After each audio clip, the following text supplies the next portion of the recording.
హైదరాబాద్ కొత్తపేటలో ఉద్రిక్తత నెలకొంది. కొత్తపేట సర్కిల్లోని పాత రంగారెడ్డి కోర్టు భవనాన్ని కూల్చివేస్తున్నారు హెచ్ఎండిఏ అధికారులు. అయితే కొన్నేళ్లుగా బిల్డింగ్లో అనఫిషియల్ గా నిర్వహిస్తున్న వ్యాపార సముదాయాలను ఖాళీ చేయించారు అధికారులు. తమకు సమయం ఇవ్వకుండా ఖాళీ చేయించడంపై షాప్ నిర్వాహకులు అభ్యంతరం చెప్తున్నారు. కొంతమంది అధికారులతో వాగ్వాదానికి దిగారు. కోర్టులో పిటిషన్ విచారణలో ఉండగానే ఖాళీ చేయించడం అన్యాయమంటూ వాపోయారు.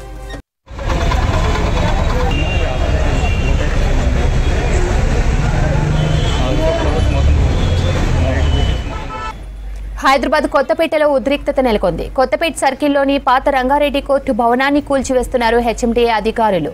అయితే కొన్నేళ్లుగా బిల్డింగ్లో అనఫిషియల్ గా నిర్వహిస్తున్న వ్యాపార సముదాయాలను ఖాళీ చేయించారు అధికారులు. తమకు సమయం ఇవ్వకుండా ఖాళీ చేయించడంపై షాప్ నిర్వాహకులు అభ్యంతరం చెప్తున్నారు.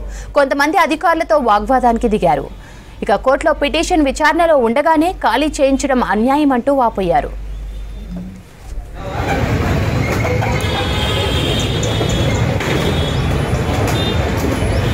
సంవత్సరాల నుంచి ఇక్కడ మేము హుడా నుంచి లీజ్ తీసుకున్నాము. లీజ్ అగ్రిమెంట్స్ రిజిస్ట్రేషన్ అయినాయి. మాకు ఎవ్రీ 3 years వీళ్ళు రెన్యువల్ చేస్తూ ఉంటారు.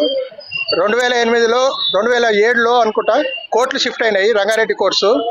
ఆ తర్వాత కూడా మాకు లీజ్ అగ్రిమెంట్ రిజిస్ట్రేషన్ చేశారు. కానీ 2010లో బలవంతాన వచ్చి ఈ బిల్డింగ్ డిమాలిషన్ చేశారు హుడా వాళ్ళు.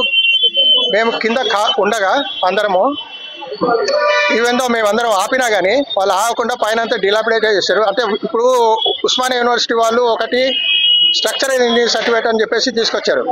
ఏంటంటే బిల్డింగ్ డిలాపిడేటెడ్ కండిషన్ అని చెప్పేసి తీసుకొస్తున్నారు. చేసింది హెచ్ఎండిఏ వాళ్ళే డిమాలిషను. పైగా మా మీద డిమాలిషన్ అయిందని చెప్పేసి వాళ్ళు చెప్పి నోటీసులు ఇచ్చి, దాని ప్రకారము మేము నోటీసులు ఇచ్చిన తర్వాత మేము కోర్టులో కేసు వేసాము. కోర్టులో ఇంజంక్షన్ ఆర్డర్స్, రంగారెడ్డి కోర్టులో 2 పెర్పెక్చువల్ ఇంజంక్షన్ ఆర్డర్స్ పర్మనెంట్గా నాకు, కేశవరెడ్డి గారికి ఉన్నాయి. తర్వాత రిట్ పిటిషన్స్ పెండింగ్ హైకోర్టులో 4 ఉన్నాయి. ఈ 4 రిట్ పిటిషన్లు పెండింగ్ ఉండగా హైకోర్టులో పెర్పెక్చువల్ ఇంజంక్షన్ ఆర్డర్స్ ఉండగా వాళ్ళకి మేమందరం లెటర్స్ ఇచ్చాము. హుడా వాళ్ళు వెకేషన్ చేయమని మాకు నోటీసులు ఇచ్చిన తర్వాత మేము మళ్ళీ లెటర్లు ఇచ్చాం. లెటర్లు ఇచ్చిన తర్వాత కూడా బలవంతాన ఇప్పుడు వచ్చి హుడా వాళ్ళు విత్ పోలీస్ ఫోర్సు, తర్వాత హుడా పోలీస్ ఫోర్సు, తర్వాత ఈ ఆర్మీ వాళ్ళని వీళ్ళందరినీ తీసుకొచ్చి బలవంతాన మమ్మల్ని ఖాళీ చేయకపోతే ఈరోజు బిల్డింగ్ లాక్ చేసేస్తాము, మిమ్మల్ని అందరినీ బయటికి వెళ్ళగొడతాము అని చెప్పేసి అన్నారు. దాదాపు 150 నుంచి 200 ఫ్యామిలీస్ దాకా ఇక్కడ డిపెండ్ అయి ఉన్నాయి. ఈ 200 ఫ్యామిలీస్ మొత్తం రోడ్డు మీద పడుతున్నాం. ఇప్పుడు మాకు ఎటువంటి జీవనోపాధి లేదు.